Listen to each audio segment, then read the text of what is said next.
नमस्कार, NB news देख रहे हैं आप। मैं हूं आपके साथ पल्लवी राजपूत और इस बुलेटिन में आप सभी का स्वागत है। आइए रुख करते हैं खबर का। नए कृषि कानूनों को लेकर केंद्र सरकार और किसानों के बीच कोई हल निकलता हुआ नजर नहीं आ रहा है। आपको हम ये जानकारी दे दें कि किसानों के आंदोलन को आज यानी कि शनिवार को पूरे 24 दिन हो चुके हैं, लेकिन बात अभी भी वहीं अटकी हुई है जहां से शुरू हुई थी। इस बीच प्रधानमंत्री नरेंद्र मोदी ने देश के किसानों से संवाद किया, जिसमें उन्होंने कृषि कानूनों की न केवल पैरवी की बल्कि उसके फायदे भी गिनाए। अब किसानों ने प्रधानमंत्री मोदी के संबोधन पर प्रतिक्रिया दी है। किसानों ने पीएम मोदी की बातों पर असंतुष्टि जाहिर की है। इसके साथ ही इस दौरान कही गई बातों को लेकर बड़े आरोप भी जड़े हैं। वहीं दूसरी ओर कड़ाके की ठंड और अपनों की जान भी किसानों का इरादा नहीं डिगा सकी है। किसानों का कहना है कि चाहे कितनी ही ठंड क्यों ना पड़े, हम यहां से जब तक वापस नहीं जाएंगे जब तक कि सरकार तीनों काले कानून वापस नहीं ले लेती। वहीं आंदोलन के चलते आज भी दिल्ली के कई बॉर्डर बंद हैं और कई रास्ते डाइवर्ट किए गए हैं। टिकरी और धांसा बॉर्डर पूरी तरह से बंद है। झटीकरा बॉर्डर सिर्फ 2 पहिया वाहनों और पैदल वाहनों के लिए खुला हुआ है। चिल्ला बॉर्डर पर दिल्ली से नोएडा आने वाला लेन खुला है, हालांकि नोएडा से दिल्ली जाने वाला रास्ता पूरी तरह से बंद है। वहीं बसपा सुप्रीमो मायावती ने केंद्र सरकार से तीनों कृषि कानून वापस लेने की मांग की है। मायावती ने ट्वीट कर कहा है कि केंद्र सरकार को 3 नए कृषि कानूनों को लेकर आंदोलित किसानों के साथ हठधर्मी वाला नहीं बल्कि सहानुभूतिपूर्ण रवैया अपनाना चाहिए। उन्होंने कहा कि किसानों की मांगों को स्वीकार कर तीनों कानूनों को तत्काल वापस ले लेना चाहिए।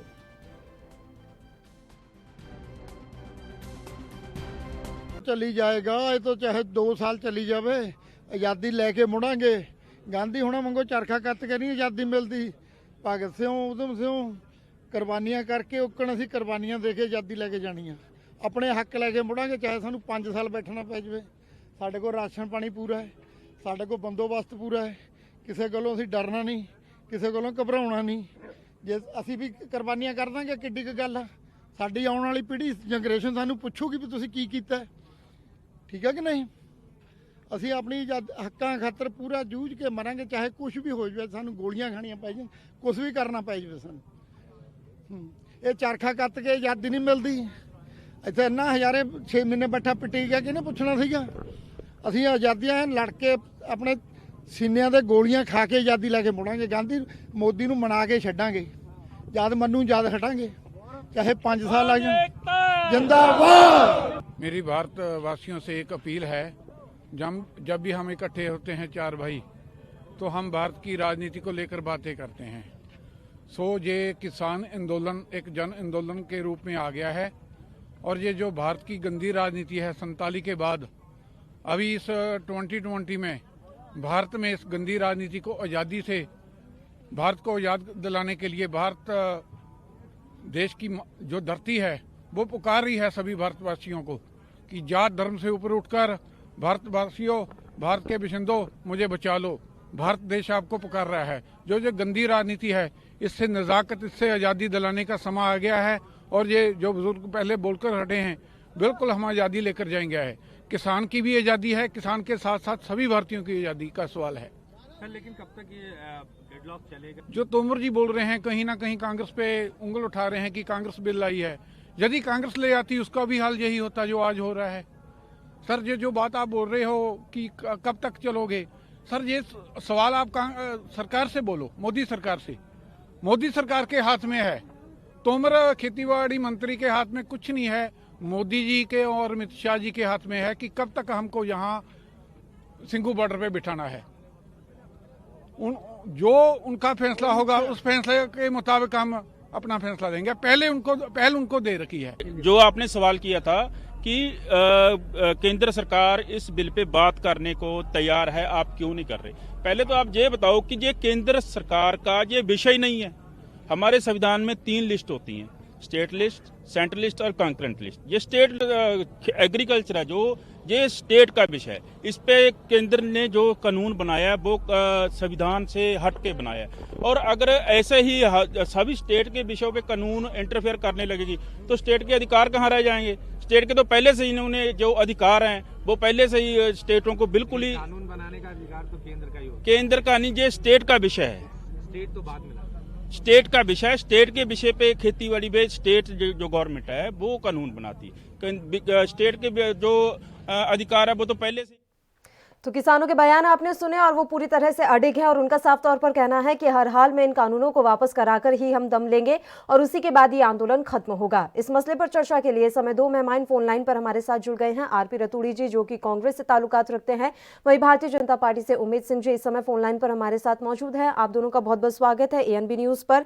सबसे पहले आरपी रतूड़ी जी आपके पास आना चाहेंगे। देखिए, लगातार किसान एक ही मांग रख रहे हैं कि आप इन कानूनों को रद्द कीजिए, इससे कम पर समझौता होने का सवाल ही नहीं है। वहीं दूसरी ओर अब कांग्रेस पार्टी पर आरोप लगने लगे हैं कि कांग्रेस ये पीछे के दरवाजे से तमाम खेल करवा रही है।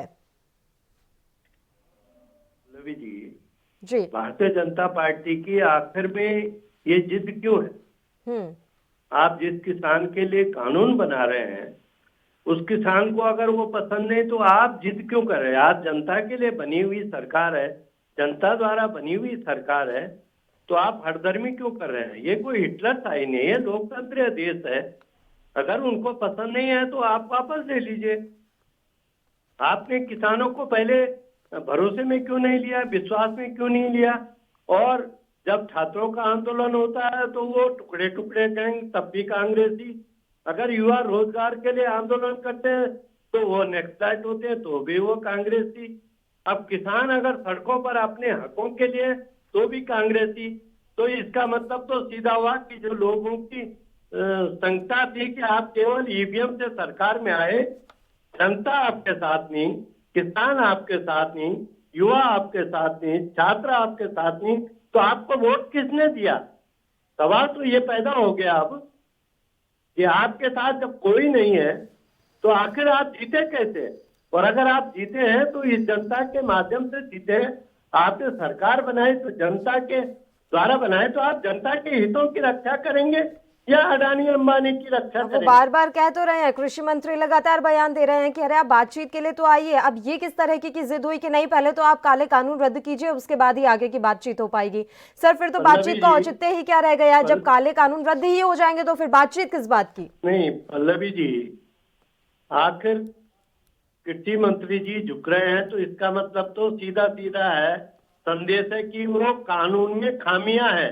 ये तो सरकार मान गई है ना। फिर अगर सरकार ये मानती है कि बातचीत करें, हम ये भी कर देंगे, हम ये भी कर देंगे, तो ये तो आपने तय मान लिया, आपने स्वीकार कर दिया कि हमसे अपराध हो गया, हमसे गलत कानून बन गया। ये तो स्वीकार्य हो गया। इसमें तो जो किसानों की संख्या है वो अपने आप ही पूर्ण हो रही है। सरकार जिनके लिए है पहले उनसे बातचीत करती ना, तब कानून बनाती। अडानी अंबानी को अपने जमीनों के लिए वो भंडारण की खुली छूट देके उनके भंडारण जो बना दिए, और फिर आपने इस कोरोना काल में जब आपको केवल एक चिंता होनी थी इस देश को हम कोरोना से कैसे बचाएं, तो आप कभी अध्यादेश ला रहे हैं, कभी आप वो अल्लाह करके विधेयक बना रहे हैं। तो इसका मतलब आपकी मनसा साफ नहीं है, आपके मन में चोर है। उमेद जी, प्रधानमंत्री कह रहे हैं कि ये रातों रात लागू नहीं हुआ है कानून, पहले बातचीत की गई थी, तो फिर 24 दिन से ये प्रदर्शन किस बात के लिए जारी है? जी पल्लवी राजपूत जी, बोलिए सर। रिपीट करिए प्लीज, आवाज साफ नहीं आ रही बिल्कुल। उमेद जी, मेरा सवाल ये है कि जब प्रधानमंत्री कह रहे हैं कि रातों रात ये कानून लागू नहीं हुआ है, तो फिर 24 दिन के लिए ये प्रदर्शन क्यों जारी है? अगर वाकई में आपने बातचीत की थी और अचानक से लागू नहीं किया गया कानून, तो फिर 24 दिन हो गए हैं इस आंदोलन को चलते हुए और अंत कुछ नजर नहीं आ रहा है। वजह क्या है? ये देखिए पल्लवी जी, आप तो काफी आपको अनुभव है और देश के दर्द के बारे में, और आप डेली जो है इस पे अच्छा खासा चर्चा करवा रही हैं। आज माननीय प्रधानमंत्री जी ने जो कहा है ये बिल्कुल सच है कि जब पार्लियामेंट में चर्चा हुई, पार्लियामेंट में लागू हुआ, उसके बाद आज मंत्री जी सिमरन कौर जी भी साथ में रही और सभी पूरे देश को मालूम था। उसके बाद लागू, ये रातों रात तो नहीं लागू हुआ था। हेलो, उमेद सिंह जी, आप तक मेरी आवाज पहुंच रही है? हाँ, अभी बीच में कट जाती है मैडम आवाज। जी बोलिए सर, आपकी आवाज हम तक क्लियर आ रही है, आप बताइए। हाँ, तो आज माननीय प्रधानमंत्री जी ने जो कहा है ये तो निश्चित है कि पूरे देश के सामने ये तो चर्चा भी हुआ, और सिमरनजीत कौर जी ने उस समय साथ ही थी, चर्चा में भी भाग लिया था। शिवसेना भी साथ ही थी। तो अभी तो ये तो केवल रातों रात जो है, अगर ये चाहे कि आज इतने बड़ा जो देश का इतना बड़ी संख्या में किसान है और काफी किसान मिल भी रहे हैं, माननीय प्रधानमंत्री जी के साथ भी मीटिंग कर रहे हैं, माननीय नरेंद्र तोमर कृषि मंत्री जी के साथ भी मीटिंग कर रहे हैं, सभी के साथ किसान भी लगे हुए हैं और वो कर रहे हैं कि इसको लागू किया जाए। तो ये किस टाइप का समझ में नहीं आता है कि कुछ किसान नहीं, मुझे लगता है कि किसान नहीं, इसमें 90% केवल विपक्ष रोटियां सेक रही है और ये भड़कावे आगी में आग डालने का काम कर रहे हैं। ये तो किसान तो सारा इससे खुश है। ये तो देखिए कई प्रदेशों में, एक दो प्रदेशों को छोड़ करके देश के कम से कम 30 प्रदेश के लोग जो है किसान खुश हैं। और किसानों के हक में आज मोदी सरकार किसान के हक में लगातार काम कर रही है। किसान आज गन्ना मूल्य का देखिए, अभी उसका जो है वो निर्धारण किया, किसानों के लिए 2-2 हजार का पेंशन देना शुरू किया, मदद देनी शुरू की। किसानों के लिए जो है आज यूरिया खाद के ऊपर कोटिंग करके आज जो है उसकी ब्लैकमेलिंग खत्म किया। आज किसानों के लिए तो हर जगह पे जो है भारतीय जनता पार्टी वाली मोदी सरकार तो बिल्कुल जो है वो तो पूरी तरह से काम कर रही है। किसान तो खुश है। तो ये बॉर्डर पर कौन है उमेश जी? है जो इस तरह का जो है जो लगातार वार्ता भी करते हैं और मानते भी नहीं है, और उसके बाद जो है लगातार अपना जो है बकाए हुए कुछ अलग राजनीतिक रोटी सेक रही है। ठीक है उमेश जी। डॉक्टर आरपी रतूड़ी जी, आप दोनों लगातार हमारे साथ जुड़े रहिए। फिलहाल किसान नेता नरसिंह मीणा जी भी इस समय हमारे साथ लाइव जुड़ गए हैं, उनका भी रुख कर लेते हैं। नरसिंह मीणा जी, 24 दिन होने को आए हैं लेकिन ये आंदोलन अभी कहीं पर भी मुड़ता हुआ नजर नहीं आ रहा है। आज भी वही स्थिति है जो पहले दिन थी। किस तरह से ये आंदोलन खत्म होगा और आपको लग रहा है कि वाकई में इन कानूनों को रद्द कर दिया जाएगा? ये नमस्कार, आपके चैनल के माध्यम से मैं धन्यवाद करता हूँ कि आप इस अन्नदाता की आवाज को देश के कोने कोने में पहुंचाने का कार्य कर रहे हैं जी। मेरी सरकार से एक गुजारिश है, मेरे साथी जुड़े हुए हैं, कि जो पहली समस्या चली आ रही है, इस कानून से पुरानी समस्या है, वो न्यूनतम समर्थन मूल्य जिसको किसान मांगते रहे अभी तक, उसका प्रॉपरली से पालन नहीं हुआ। मैं कोई बहकावे में ना कह रहा, ना किसी के आवेश में आके कह रहा, मैं ये बात आपके संज्ञान में लाना चाहता हूं और मेरे साथी जुड़ रहे हैं उमेश सिंह जी, उनके संज्ञान में लाना चाहता हूं कि मान लीजिए जो फसलें आज तक भी एमएसपी के कानून में रही, उनकी सही तरीके से खरीद नहीं हुई, उनके लिए बाजार की व्यवस्था नहीं हुई, या क्या साधन उनको कम पड़े, वो उनके लिए पहले करना चाहिए था।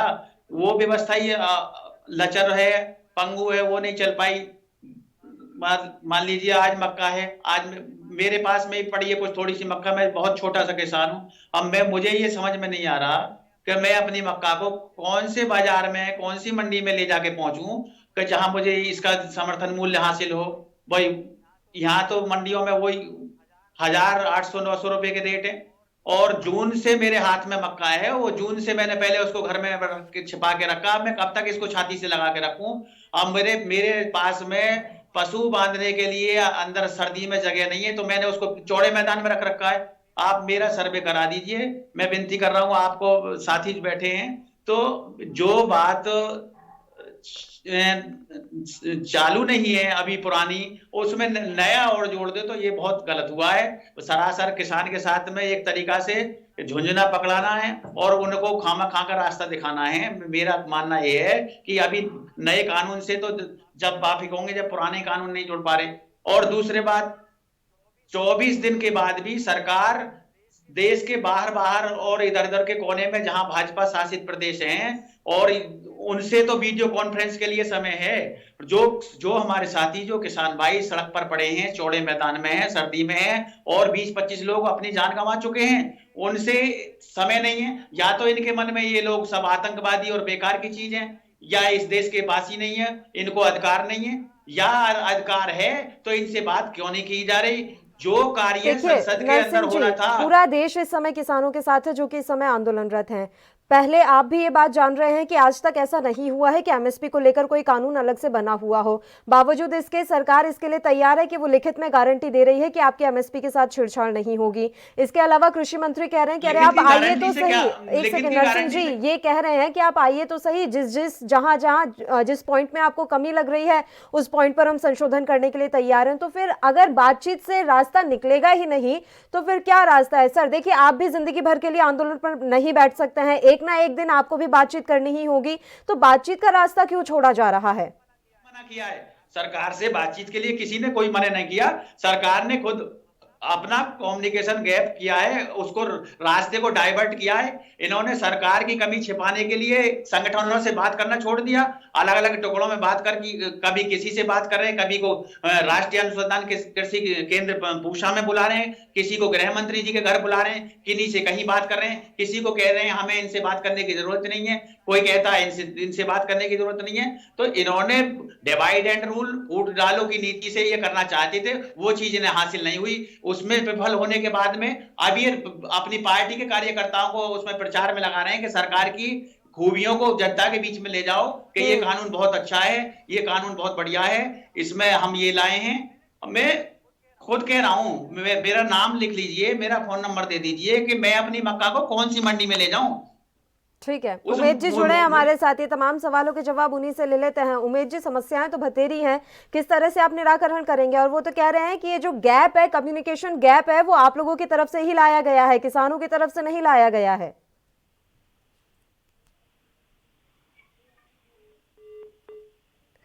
उमेश सिंह जी से हमारा संपर्क नहीं हो पा रहा है, उन तक हमारी आवाज नहीं पहुंच पा रही है। डॉक्टर आरपी रतूड़ी जी भी लगातार हमारे साथ फोन लाइन पर मौजूद हैं। डॉक्टर आरपी रतूड़ी जी, किस तरह से देख रहे हैं आप इस समस्या को? यहाँ तो पुरानी ही समस्या काफी आकर अब सामने दिखने लगी है, तो किस तरह से अंत होगा इसका? देखिए पल्लवी जी, सरकार की नीयत साफ नहीं है। जब वो सीधा अडानी और अंबानी के दबाव में काम कर रही है, 6 राउंड की वार्ता हो चुकी है और सरकार का दबाव केवल एक बात पे कि हम कानून वापस नहीं करें, तो वार्ता किस बात की? अरे आप उन्हें समझाने का काम कीजिए किसानों को कि हम आपके हित में ये कर रहे हैं। किसान कह रहे हैं हमारा इसमें हित नहीं है, तो आप उसको दबाव, आप केवल वार्ता के लिए बुलाते हैं लेकिन अपनी बात को थोपते हैं, उनकी बात को सुनते नहीं है। सवाल है कि कानून लाने की इस कोरोना काल में आवश्यकता क्या थी? ये केवल मैं आपको समझा दूं, मेरा जितना दिमाग है कि जब कोरोना काल में सभी धंधे चौपट हो गए तो उन्होंने देखा कि रामदेव जी का आटा तो 35 के भाव बिक रहा, आम आटा जो है 28 के भाव, तो हम भी ब्रांड करेंगे रिलायंस के नाम से, अडानी के नाम से, और फिर हम 40 रुपए बेचें चाहे 50 रुपए बेचें।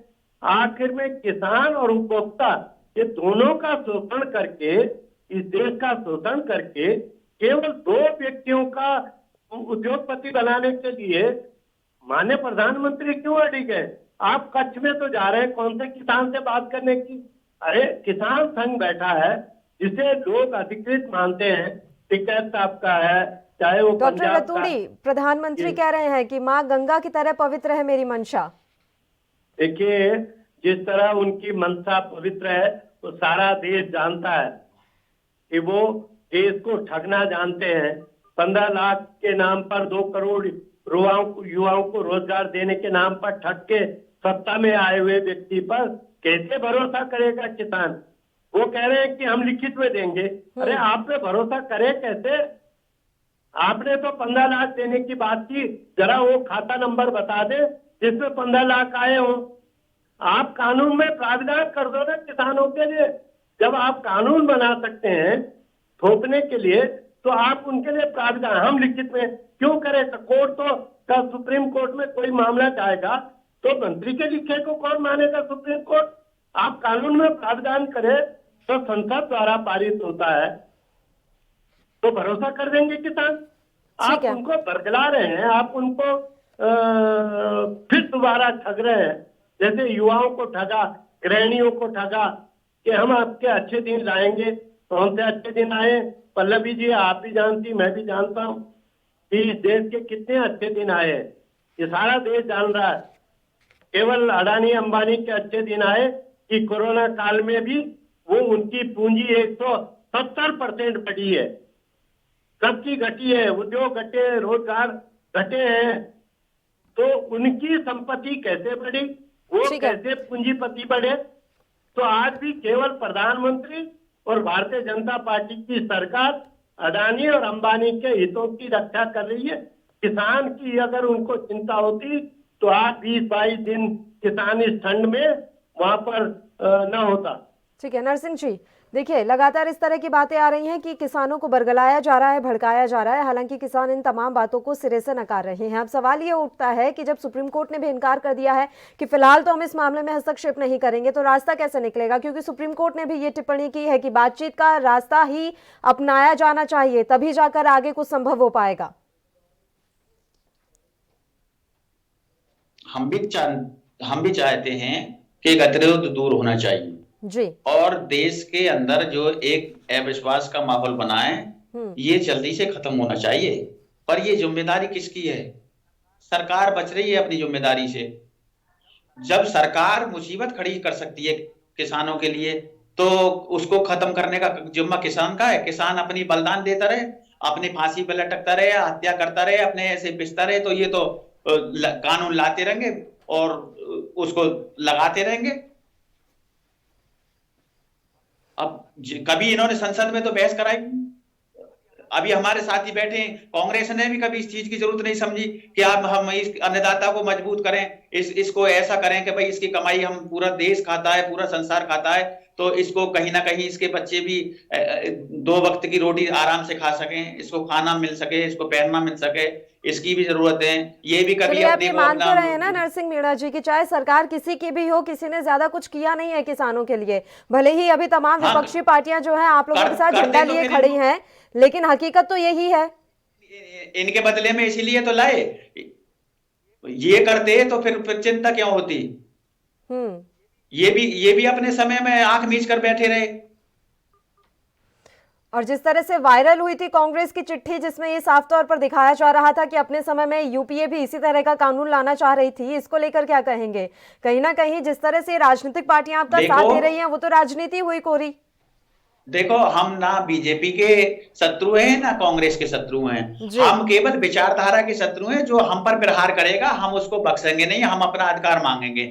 हम जो सत्ता में गलत काम करेगा उसके सामने बिल्कुल आएंगे, अधिकार अपना मांगेंगे, हर हालत में मांगेंगे। हम किसी के रहमो करम पर नहीं जी रहे। इस देश का अन्नदाता, इस देश का गरीब जनता, उसको भी भारत के संविधान में अधिकार है वोट के द्वारा जो अपना मताधिकार प्रयोग करके अपनी चाहत में अच्छी सरकार चुनता है। यदि वो सरकार हमारे ही भले की नहीं सोचती है, हमको अंधकार में ले जाने के लिए करती है, तो वो हमारा मांगने का अधिकार है। हम चाहे सड़क पे हो, चाहे सदन में हो, कहीं भी हो, हम अपने आवाज उठाएंगे। इस देश का बच्चा आवाज उठाएगा। ये भारतीय संविधान की देन है। हम किसी के बहकावे में क्यों आएंगे? ठीक है, उमेद सिंह जी एक बार फिर से हमारे साथ जुड़े हैं, नरसिंह मीणा जी जो कि भारतीय जनता पार्टी से हैं। उमेद जी, आपसे मैं प्रतिक्रिया चाहूंगी। तमाम बातें यहाँ हो रही हैं और साफ तौर पर कहा जा रहा है कि सरकार की मंशा इतनी अच्छी है नहीं जितना चीख कर बताया जा रहा है। हेलो उमेद जी, आवाज पहुंच रही है आप तक? हाँ पल्लवी जी, आवाज कभी आती है, बिल्कुल कभी आती नहीं। जो बात करते हैं लोग तो बिल्कुल कुछ भी नहीं सुनाई देता। अभी मेरी आवाज पहुंच रही है आप तक? अभी आपकी आवाज आ रही है। ठीक है उमेद जी, मेरा सवाल यह है, किसान नेता नरसिंह मीणा जी हमारे साथ जुड़े हैं और वो कह रहे हैं कि सरकार की मंशा इतनी अच्छी है नहीं जितना कहा जा रहा है। अभी भी काफी कमियां और खामियां हैं और जो कम्युनिकेशन गैप है वो सरकार की तरफ से लाया गया है, ना कि किसानों की तरफ से। देखिए पल्लवी राजपूत जी, मैं बार बार इस चीज को कह रहा हूं कि अब लोगों का धैर्य टूटने लगा है। अब पूरे देश का किसान 85% किसान वो पूरा इस बिल के पक्ष में है। अब ये जरूर ये लगने लगा है कि वाकई में किसानों को कुछ 15% किसान हैं जिनको विपक्ष गुमराह कर रहा है और उस आधार पे ही ये सारी चीजें हो रही है। जो पूरे देश की जनता परेशान हो रही है। सरकार पूरी तरह से वचनबद्ध है, बिना कोई बिल लाए किसानों का उद्धार नहीं हो सकता है। जिस तरह से माननीय प्रधानमंत्री नरेंद्र मोदी जी सरकार पूरी तरह से गन्ना के बारे में सोचा, उसका रास्ता निकाला और अभी जो है इसके ऊपर किसानों के लिए भी 2-2 हजार का पैसा देना शुरू किया। बहुत सारी सुविधाएं और भी लाए। अभी जो है किसानों के लिए आप देखिए कि यूरिया नहीं मिलती थी खेती करने के लिए, उसको कोटिंग करके एक नया अध्याय जोड़ा और उसमें कितना अच्छा फायदा हुआ। आज किसानों के लिए सरकार जितना काम कर रही है पूरे मन से कर रही है। हमारे माननीय प्रधानमंत्री जी बार बार अनुरोध कर रहे हैं, हमारे कृषि मंत्री भारत के माननीय नरेंद्र तोमर साहब बार बार अनुरोध कर रहे हैं। हर आदमी, हर मिनिस्टर, हर तरह के लोग लगे हुए हैं, लेकिन ये नहीं समझ में आ रहा है कि अब धैर्य टूटता जा रहा है। जो पहले कहा जाता था उसकी बात का बतंगड़ बनाया जाता था, अब तो हर आदमी ये भरोसा करने लगा है। नीचे से लोग अब चर्चा करने लगे हैं कि इनको गुमराह किया जा रहा है किसानों को, वो राजनीतिक पार्टियां रोटी सेक रही हैं। आज 30 प्रदेशों में आज 4 प्रदेश के लोग मुश्किल से लगे हैं। आज 26 प्रदेश और 27 प्रदेशों के प्रदेश की जनता, किसान जो है पूरी तरह से खुशहाल है और जनता परेशान भी हो रही है। इन चंद लोगों के 15% जो है किसानों के हठ धर्मी के नाते। देखिए उमेश जी, कुल मिलाकर बात लेकिन यह है कि अभी भी जो बॉर्डर्स हैं वो बंद किए गए हैं और लगातार किसान वहां पर डटे हुए हैं और कई किसानों की इस दौरान मौत भी हो गई है। तो सवाल तो उठेगा ही और ये भी देखना काफी अहम रहेगा कि किस तरह से आप इस समस्या का समाधान निकाल पाएंगे। फिलहाल आप सभी का बहुत बहुत शुक्रिया तमाम चर्चा के लिए आप हमारे साथ जुड़े। तो आपको बता दें कि किसानों का आंदोलन 24वें दिन में प्रवेश कर गया है और आज भी स्थिति जस की तस बनी हुई है। जैसा कि पहले दिन था वैसा ही आज 24वें दिन भी है। किसी तरह का कोई भी हल समस्या का नहीं निकल पाया है। सरकार लगातार बात करने की कोशिश कर रही है। कृषि मंत्री अपनी तरफ से तमाम बयान देकर ये समझाने की कोशिश कर रहे हैं कि कृषि कानूनों में जो भी कमियां और खामियां हैं आप आइए बताइए, हम उस पर ध्यान देंगे और उन्हें सुलझाने का, उनमें समाधान निकालने की कोशिश की जाएगी। लेकिन अब किसान इस बात पर अड़ गए हैं और डट गए हैं कि आप तीनों कृषि कानूनों को रद्द कीजिए। अब ये गतिरोध कहां जाकर खत्म होता है ये देखने वाली बात रहेगी। एक छोटे से ब्रेक के लिए रुक रहे हैं, फौरन हाजिर होंगे।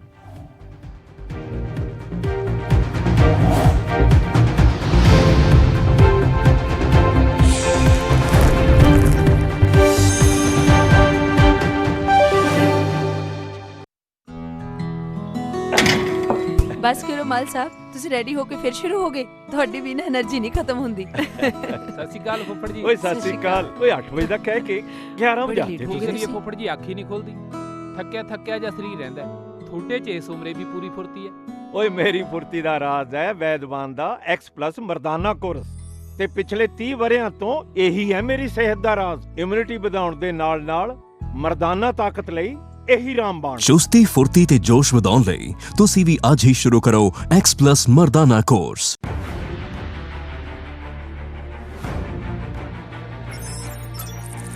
खबर चाहे सियासत की हो या सरकार की, खबर चाहे भ्रष्टाचार की हो या गुनहगार की, दिन भर में क्या रहा देश जगत का हाल, किस मुद्दे ने बनाई किसकी सरकार, रखते हैं हम सब पर नजर, पहुंचाते हैं हम हर खबर। हम हैं ANB न्यूज।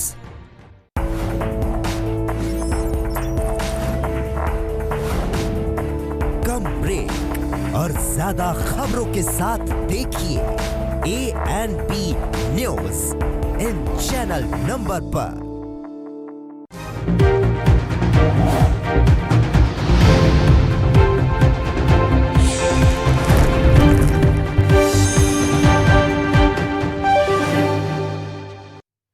ब्रेक के बाद एक बार फिर से आप सभी का स्वागत है। बढ़ते हैं अगली खबर की ओर। कांग्रेस पार्टी की अंतरिम अध्यक्ष सोनिया गांधी के साथ बैठक के लिए शनिवार को पार्टी प्रमुख के नेता 10 जनपद पहुंच गए। इनमें अशोक गहलोत, गुलाम नबी आजाद, आनंद शर्मा, BS हुड्डा, अंबिका सोनी और P चिदंबरम शामिल रहे। ऐसा माना जा रहा है कि किसान आंदोलन के बीच बुलाई गई इस बैठक का मकसद राजनीतिक हालात को लेकर रणनीति बनाना रहा। बता दें कि इस बैठक में कांग्रेस के उन नेताओं को भी बुलाया गया जिन्होंने 4 महीने पहले सोनिया गांधी को पत्र लिखकर पार्टी नेतृत्व पर सवाल उठाया था। सूत्रों के अनुसार कांग्रेस के नए अध्यक्ष के चुनाव की तारीख का ऐलान अभी नहीं हुआ है और इसके पहले सोनिया गांधी चुनाव में उठापटक और विद्रोह जैसे हालात को रोकने के लिए पार्टी के वरिष्ठ नेताओं के साथ बैठक कर रही हैं।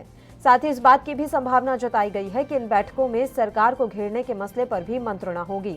उल्लेखनीय है कि कांग्रेस अध्यक्ष का चुनाव अगले वर्ष जनवरी के आखिर में प्रस्तावित है। रणदीप सुरजेवाला और अन्य पार्टी नेताओं के बयानों से यह स्पष्ट संकेत मिल रहा है कि राहुल गांधी के हाथों में ही दोबारा कांग्रेस की कमान सौंपी जा सकती है। वैसे देखना यह भी होगा कि असंतुष्ट गुट के नेता गांधी परिवार से अध्यक्ष चुने जाने के मसले पर क्या रुख अख्तियार करते हैं। सूत्रों ने बताया कि पार्टी चुनाव प्राधिकरण के प्रमुख मधुसूदन मिस्त्री संगठन चुनाव में मतदान करने वाले एआईसीसी सदस्यों का डेटाबेस और पहचान पत्र लगभग तैयार कर चुके हैं। इससे पहले अशोक गहलोत देर रात ही दिल्ली पहुंचे थे, जहां उन्होंने मीडिया से बात की और अभी हम उनके तमाम बयान सुनाएंगे जो कि एक दिन पहले के हैं।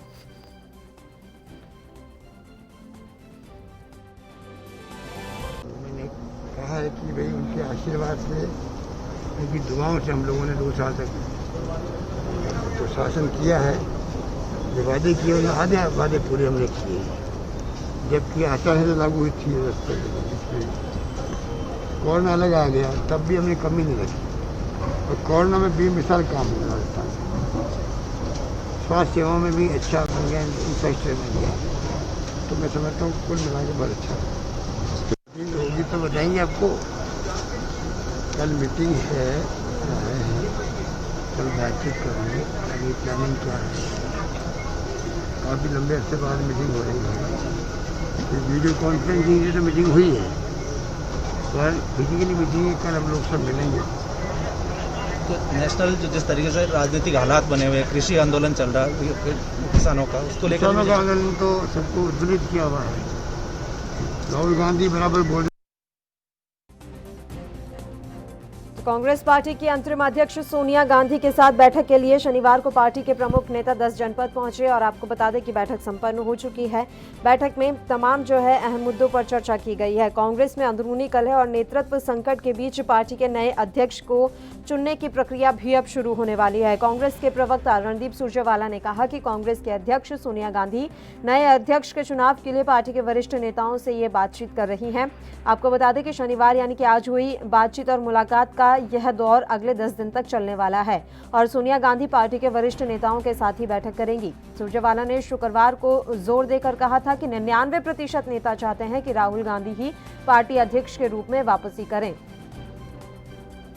तो ये बहुत अहम है कांग्रेस के लिए। लगातार कांग्रेस अंदरूनी कलह से जूझ रही है। इसके अलावा जिस तरह से लगातार कांग्रेस एक के बाद एक राज्य में चुनाव हारती जा रही है, तो ये भी कांग्रेस के लिए एक बड़ा सोचनीय विषय है कि आखिर किस तरह से इस समस्या का समाधान निकले और जो कांग्रेस के वरिष्ठ नेता जो कि इस समय असंतुष्ट चल रहे हैं, उनको किस तरह से मनाया जाए।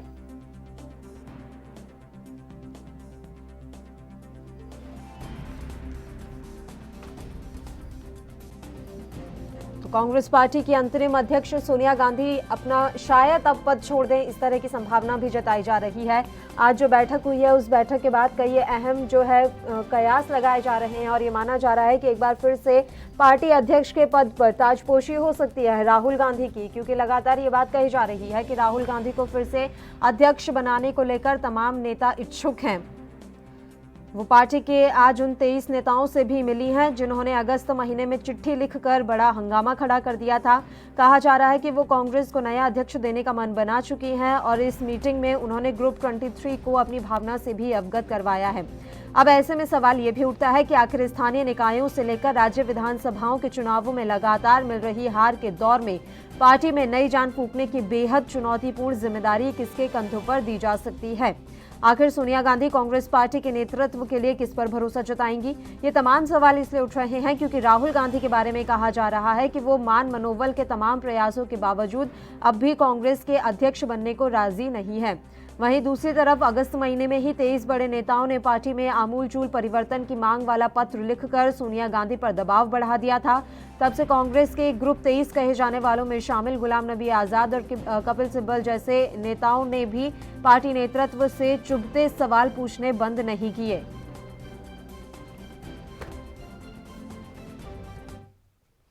और इस बीच दिल्ली से इस वक्त की बड़ी खबर से आपको रूबरू करवा देते हैं। कांग्रेस ने असम और केरल के लिए 6 सचिव नियुक्त किए हैं। इस वक्त की बड़ी खबर, दोनों राज्यों के लिए 3-3 सचिव नियुक्त किए गए। इस वक्त की बड़ी खबर से आपको रूबरू करवा रहे हैं।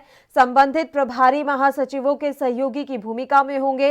पार्टी के संगठन महासचिव केसी वेणुगोपाल ने इस बाबत बयान जारी किया है। कांग्रेस अध्यक्ष सोनिया गांधी ने तत्काल प्रभाव से इनकी नियुक्ति की है। केरल के लिए पी विश्वनाथन, इवान डिसूजा और पीवी मोहन सचिव बने हैं। वहीं कांग्रेस के महासचिव और प्रदेश प्रभारी तारिक अनवर के साथ ये काम करेंगे।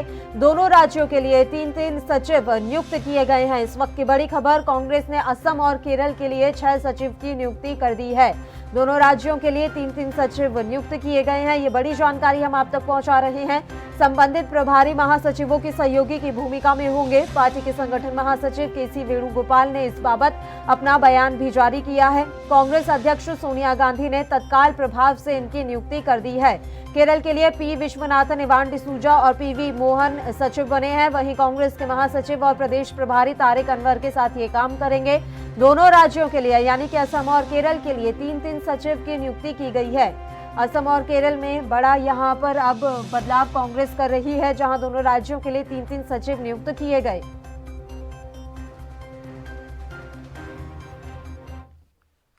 तो आज की बैठक के बाद ये एक बड़ा फैसला लिया गया है। इसके अलावा आज की ये बैठक कई मायनों में अहम मानी जा रही थी। वैसे ही कांग्रेस अंदरूनी कलह से जूझ रही थी, तो ऐसे में इस बैठक को लेकर काफी उम्मीदें जताई जा रही थी कि कांग्रेस में अब कोई बड़ा फेरबदल हो सकता है।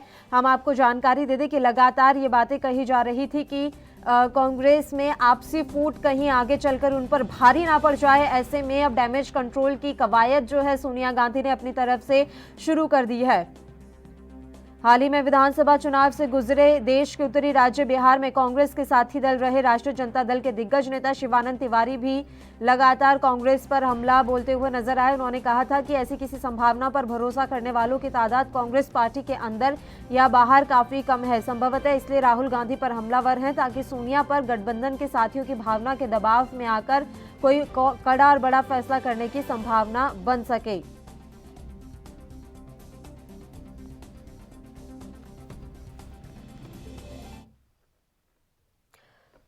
और इस खबर पर तमाम जानकारी के साथ राजीव तिवारी दिल्ली से हमारे संवाददाता इस समय लाइव जुड़ गए हैं। राजीव, आज एक अहम बैठक कांग्रेस की आयोजित हुई है, आपसे पूरी जानकारी चाहेंगे इस बैठक को लेकर।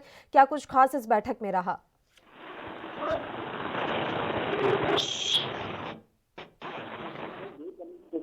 कहीं ना कहीं पहले ये लिखा गया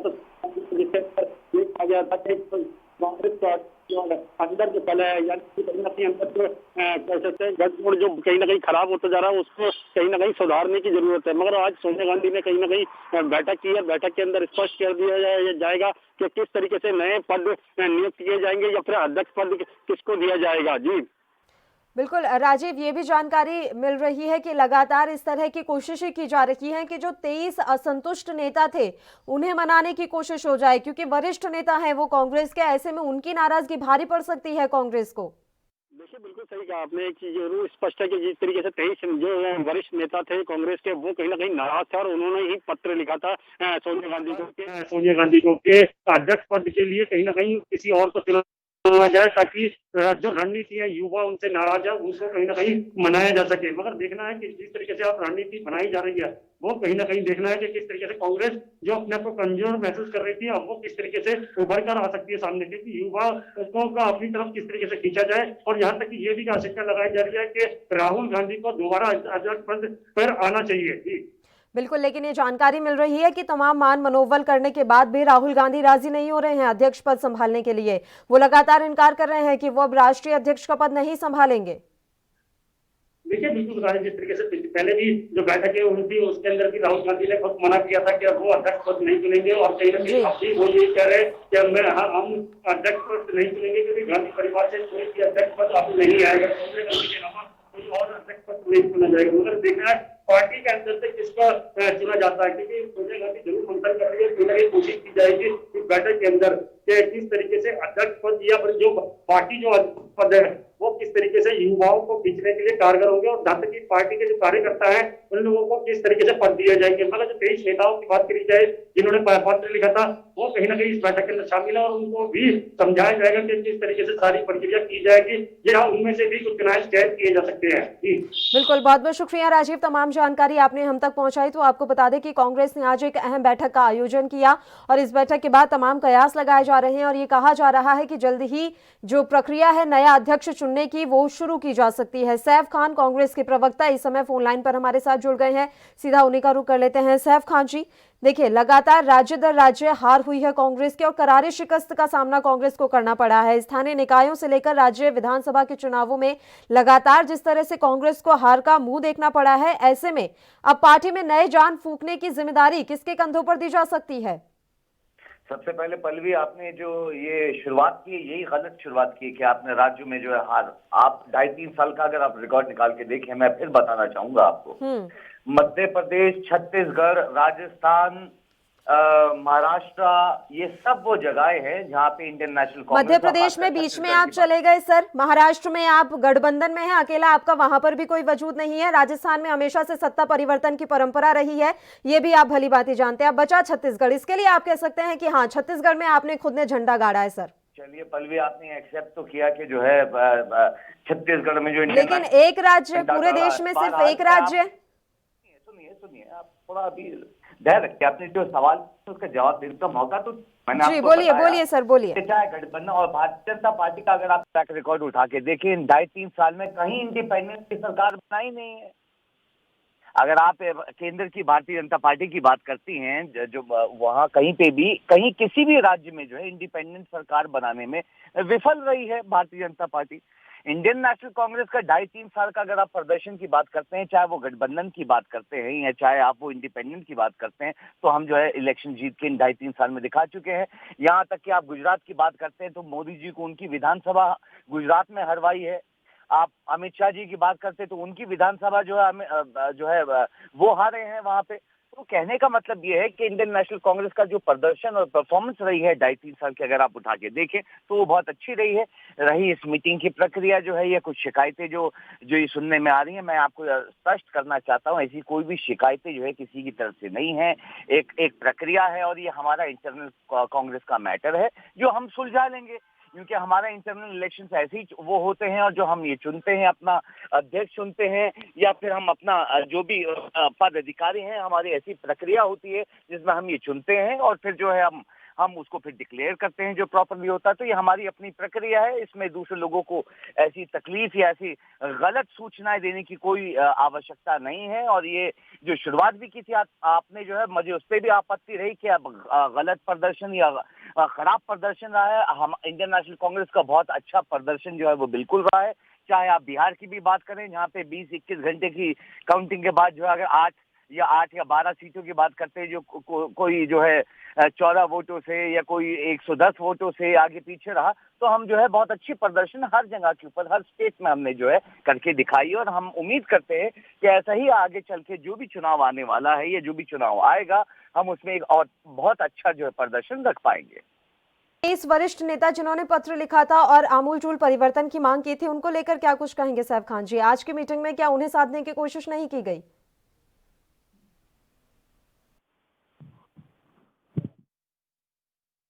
पहुंच रही है आप तक? सैफ खान जी तक मेरी आवाज नहीं पहुंच पा रही है, हम फिर से उनसे जुड़ने की कोशिश करेंगे। राजनीतिक विश्लेषक संदीप चौधरी जी भी इस समय फोन लाइन पर हमारे साथ जुड़े हैं, उनका रुख कर लेते हैं। संदीप चौधरी जी, आपसे मैं आपकी प्रतिक्रिया चाहूंगी और ये समझना चाहूंगी कि आज की बैठक को आप किस तरह से देख रहे हैं राजनीतिक लिहाज से। कांग्रेस में आज जिस तरह से खलबली मची हुई है, उस बीच सोनिया गांधी ने ये एक अहम बैठक बुलाई, तो इस बैठक के क्या कुछ मायने?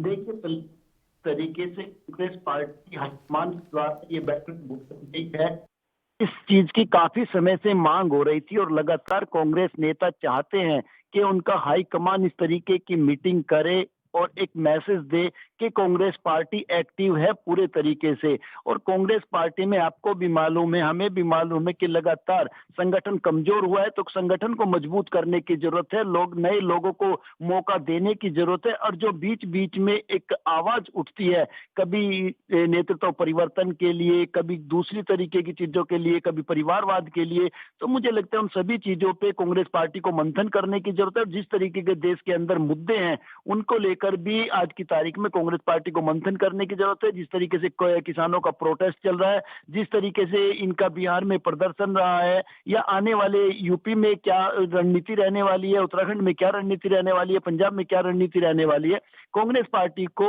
लगातार इस तरीके की मीटिंगें करनी चाहिए, अपने छोटे बड़े सभी नेताओं को बुलाना चाहिए और कम्युनिकेशन गैप नहीं आना चाहिए। जब पार्टी के नेताओं के बीच में कम्युनिकेशन गैप आता है तब चीजें गलत तरीके से, गलत बयानबाजी से, कभी नाराजगी में, कभी किसी तरीके से निकल के सामने आती हैं, जो मीडिया में बड़ी न्यूज बन जाती हैं। देखिए संदीप जी, लेकिन सवाल अब यही उठ रहा है कि किसको ये जिम्मेदारी सौंपी जाएगी, क्योंकि ये तो है नहीं कि लगातार सोनिया गांधी को ही अध्यक्ष पद पर अब विराजमान रहना होगा। पहले ही इस तरह की आवाजें उठ चुकी हैं कि आपको संगठन में अब शुरू से लेकर अंत तक बदलाव करना ही पड़ेगा। तो ऐसे में जिम्मेदारी किसके कंधों पर दी जा सकती है? आप क्या मानते हैं कि कांग्रेस में ऐसे कौन से वरिष्ठ नेता हैं जिनके कंधों पर यह जिम्मेदारी सौंपी जा सकती है?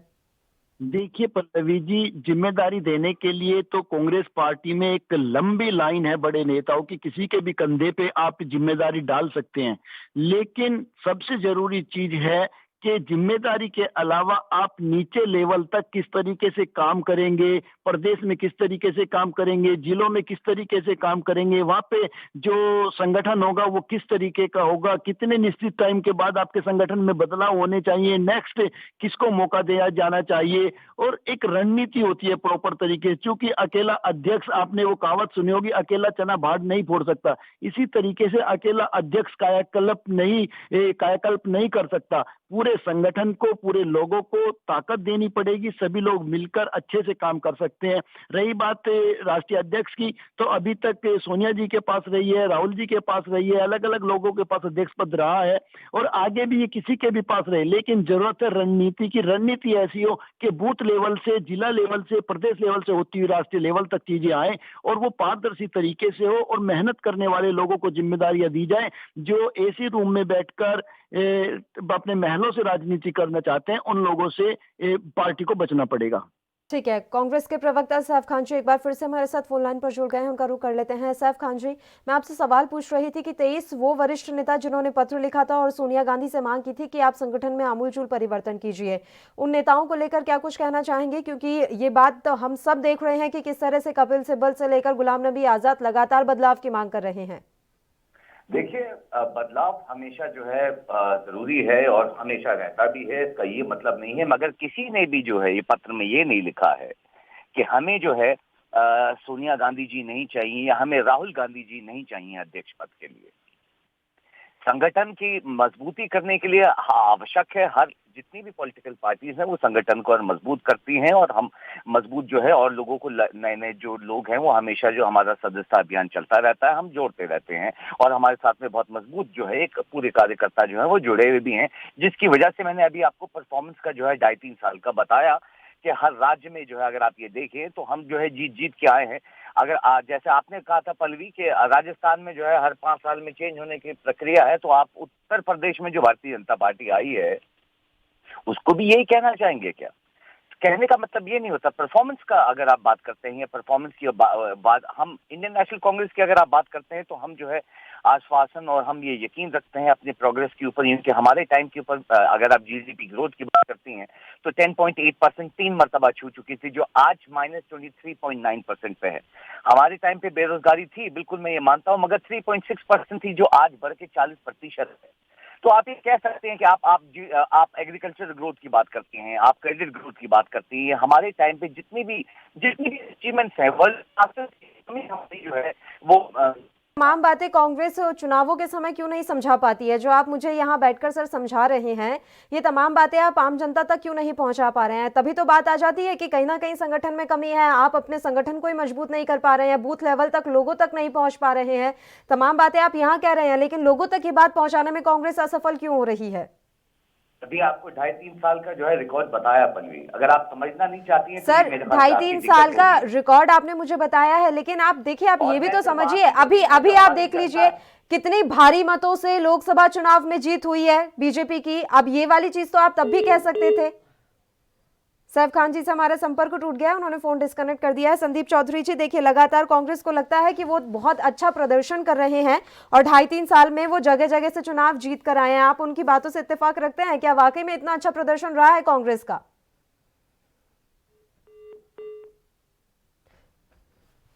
संदीप चौधरी जी से भी हमारा संपर्क टूट गया है। तो आपको बता दें कि कांग्रेस पार्टी के अंतरिम अध्यक्ष सोनिया गांधी के साथ बैठक के लिए शनिवार को पार्टी के प्रमुख नेता 10 जनपद पहुंचे और वहां एक अहम बैठक का आयोजन किया गया। आपको ये जानकारी हम दे दें कि शायद अब सोनिया गांधी अपना पद छोड़ दें, क्योंकि लगातार इस तरह की मांग हो रही थी कि आप परिवर्तन कीजिए, तभी जाकर आप संगठन तक जो है मजबूती पहुंचा पाएंगे और एक नई जान संगठन में फूंकने का काम कर पाएंगे। आपको ये भी हम जानकारी दे दें कि अगस्त महीने में पत्र लिखकर 23 वरिष्ठ नेताओं ने हंगामा खड़ा कर दिया था। कहा जा रहा है कि वो कांग्रेस को नया अध्यक्ष देने का मन बना चुकी हैं, सोनिया गांधी मन बना चुकी हैं और इस मीटिंग में उन्होंने ग्रुप 23 के नेताओं से काफी बातचीत भी की है। अब ऐसे में सवाल यही उठता है कि आखिर स्थानीय निकायों से लेकर राज्य विधानसभाओं के चुनावों में लगातार मिल रही हार के दौर में पार्टी में नई जान फूंकने की बेहद चुनौतीपूर्ण जिम्मेदारी किसके कंधों पर दी जाती है? आखिर सोनिया गांधी कांग्रेस पार्टी के नेतृत्व के लिए किस पर भरोसा जताएंगी? ये सवाल इसलिए उठ रहे हैं क्योंकि राहुल गांधी के बारे में कहा जा रहा है कि वो मान मनोबल के तमाम प्रयासों के बावजूद अब भी कांग्रेस को अब भी जो है अध्यक्ष बनने को राजी नहीं है। राहुल गांधी कांग्रेस का वो लगातार इनकार कर रहे हैं कि इस पद की जिम्मेदारी वो नहीं संभालेंगे। दूसरी तरफ अगस्त महीने में ही 23 बड़े नेताओं ने पार्टी में आमूलचूल परिवर्तन की मांग वाली चिट्ठी लिखकर सोनिया गांधी पर दबाव बढ़ा दिया। सैफ खान जी हमारे साथ एक बार फिर से जुड़ गए हैं। उनका तकनीकी खामी के चलते पहले उनका फोन डिस्कनेक्ट हो गया था। सैफ खान जी, एक सवाल मैं आपसे पूछना चाहूंगी कि क्या जो अध्यक्ष पद के लिए अब चुनाव होगा उसमें गांधी परिवार से ही कोई रहेगा या गांधी परिवार के बाहर का भी कोई सदस्य हो सकता है? देखिए, तो हमारी राष्ट्रीय नेताओं और चुनाव करने वाली जो कमेटी है, जो सिलेक्शन क्लियर नहीं आ रही है। हम एक बार फिर से आपसे जुड़ने की कोशिश करेंगे। हम रिडायल करते हैं आपका नंबर, आप तक क्लियर आपकी आवाज़ नहीं पहुंच रही है। तो ये बड़ी जानकारी इस समय मिल रही है कि गुलाम नबी समेत वो 23 वरिष्ठ नेता जिन्होंने पत्र लिखकर सोनिया गांधी पर दबाव बढ़ा दिया था, वो आज इस बैठक में शामिल रहे और काफी अहम ये बैठक मानी जा रही है। सैफ खान जी, अब आवाज पहुंच रही है आप तक मेरी? जी बिल्कुल, मुझे आवाज आपकी पहुंच रही है। जी सर, आपका जवाब मैं चाहूंगी। सबसे पहले मैं आपको ये बता दूं, जो हमारी सिलेक्शन कमेटी है वो डिसाइड करेगी कि हमारे जो है अगले परमानेंट या इंटर्म प्रेसिडेंट जो है वो कौन होंगे, और सिलेक्शन कमेटी की ही ये जिम्मेदारी होती है कि वो जो है अपना चुनाव करके इंटरनल नॉमिनेशंस करके जो है वो फिर लेके आते हैं और वो फिर जल्दी ही डिक्लेयर हो जाएगा कि कौन इंटर्म प्रेसिडेंट जो की जिम्मेदारी ले रहे हैं या फिर जो है परमानेंट जो अध्यक्ष की जिम्मेदारी कौन ले रहे हैं। वैसे मैं आपको ये बता दूं कि सब लोगों की ज्यादातर जो लोग हैं उन सबकी मांग जो है वो राहुल गांधी जी के लिए, और हम ये उम्मीद करते हैं कि राहुल गांधी जी अगर ये फिर जिम्मेदारी जो है अगर ये उठाते हैं या वापस संभालते हैं तो हमें वापस एक अच्छा प्रदर्शन, जैसे मैं आपको बता रहा था लगातार हर राज्यों में हुआ है, वैसे ही में एक अच्छा प्रदर्शन जो है वो बिल्कुल आगे चल के हर स्टेट में दिखा सकें। सर, मेरी शुभकामनाएं हैं आपके साथ। बहुत बहुत शुक्रिया सैफ खान जी, आप हमारे साथ जुड़े तमाम चर्चा के लिए। संदीप चौधरी जी राजनीतिक विश्लेषक इस समय फोन लाइन पर हमारे साथ जुड़े हुए हैं। संदीप चौधरी जी, आप किस तरह से देख रहे हैं कांग्रेस के प्रदर्शन को? लगातार सैफ खान जी जो कि कांग्रेस के प्रवक्ता हमारे साथ जुड़े थे, वो कह रहे थे कि 2.5-3 साल में कांग्रेस का जो प्रदर्शन है वो सुधरा है। क्या आप इस बात से इत्तेफाक रखते हैं? देखिए पल्लवी जी, ये कहना तो जल्दबाजी होगा कि कांग्रेस पार्टी का प्रदर्शन सुधरा है। जो कांग्रेस पार्टी जम्मू कश्मीर से लेकर कन्याकुमारी तक देश में राज कर चुकी है, आज वो चुनिंदा स्टेट्स में सिमट कर रह गई है, तो ये कहना तो गलत होगा कि पार्टी अच्छा कर रही है या पार्टी के हालात बेहतर हो रहे हैं। हाँ, ये चीजें जरूर है कि उन्होंने कमबैक किया है। कुछ स्टेट्स जो उनके हाथ से चले गए थे, आज उन स्टेट्स में उनकी सरकार है, लेकिन इस चीज को वो कंटिन्यू कर पाएंगे ये कहना मुश्किल है। तो जरूरी है कि आप इस तरीके से काम किए करें, राजनीति में इस तरीके से लोगों से जुड़े कि आपको पार्टी लगातार पार्टी को लोग मौका दें, आपके लोगों को लोग लाइक करें, चुने इलेक्शन में। जहां तक देखा जाता है पल्लवी जी, आप बिहार में देख लीजिए, महाराष्ट्र में देख लीजिए, कांग्रेस बैसाखी के सहारे चल रही है, दूसरी पार्टियों के सहारे चल रही है। वो मिलजुल कर चुनाव लड़ना पसंद करती है क्योंकि खुद का अपना वोट बैंक है, उसको कहीं ना कहीं कांग्रेस पार्टी ने खोया है। तो जरूरी है कांग्रेस की पॉलिसी क्लियर हो, लोगों को उनकी बातें क्लिक हों और लोगों का कांग्रेस पार्टी में, कांग्रेस पार्टी के नेताओं में विश्वास जगे और वो वापस कांग्रेस को मजबूत करे। इस तरफ कांग्रेस पार्टी को, कांग्रेस संगठन को काम करना पड़ेगा, अपनी पॉलिसी सही तरीके से बनानी पड़ेगी और आम आदमी से कनेक्ट करना पड़ेगा। बिल्कुल, लेकिन सवाल यह है कि सर राहुल गांधी नहीं तो कौन? क्योंकि राहुल गांधी तो लगातार इस पद को अब स्वीकारने से इनकार कर रहे हैं कि मैं राष्ट्रीय अध्यक्ष के पद पर अब विराजमान नहीं होऊंगा। तो अगर राहुल गांधी नहीं तो फिर कौन? देखिए पल्लवी जी, राहुल गांधी हो सकते हैं, नहीं हो सकते हैं, ये कांग्रेस पार्टी का एक इंटरनल मैटर है और मेरे ख्याल से कांग्रेस पार्टी राहुल गांधी को अध्यक्ष बना के देख चुकी है और ये जरूरी नहीं है कि राहुल गांधी अध्यक्ष बने तभी कांग्रेस पार्टी सर्वाइव करेगी। आप ये देखिए, जब कांग्रेस पार्टी की पूरे देश में तूती बोलती थी उस टाइम ना सोनिया गांधी थी ना राहुल गांधी थे। तो आप जिम्मेदारी किसी को भी दे सकते हैं। कई ऐसे बड़े नेता कांग्रेस पार्टी में है जिनको आप आगे ला सकते हैं। अशोक गहलोत भी है, कैप्टन अमरिंदर सिंह भी है और ऐसे तमाम नेता है। सुरजेवाला उनके पास एक यूथ है और बड़े पहुंचे हुए नेता हैं। और अब प्रियंका गांधी भी आपको पता है नेशनल जनरल सेक्रेटरी हैं, उनको भी आके लाया जा सकता है। तो ये तो आपको भी मालूम है, अभी भी मालूम है कि जो भी बनेगा वो कहीं ना कहीं गांधी परिवार का, अगर बाहर से बनता है तो गांधी परिवार का काफी नियर डियर और पसंदीदा कैंडिडेट होगा जिसके सर पे कांग्रेस पार्टी के अध्यक्ष का ताज सजेगा।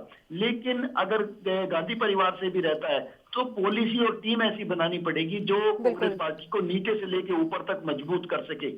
बिल्कुल, अब रणनीति बनाने की यहाँ पर काफ़ी ज़्यादा ज़रूरत है। बहुत बहुत शुक्रिया संदीप जी, आप हमारे साथ जुड़े तमाम चर्चा के लिए। तो आपको बता दें कि आज काफ़ी अहम बैठक सोनिया गांधी के आवास पर हुई है और इस बैठक के बाद ये उम्मीद जताई जा रही है कि संगठन को मजबूत करने पर अब ध्यान दे कांग्रेस पार्टी और रणनीति अब और भी ज़्यादा मजबूत कांग्रेस पार्टी की तरफ से की जाए, ताकि जो जिस तरह से एक के बाद एक राज्य कांग्रेस के हाथों से निकल रहे हैं उस पर लगाम लग सके। इसी के साथ इस बुलेटिन में इतना ही। मुझे दीजिए इजाजत। देश प्रदेश के तमाम ताज़ा और अहम खबरों के लिए आप देखते रहिए ANB न्यूज़। नमस्कार।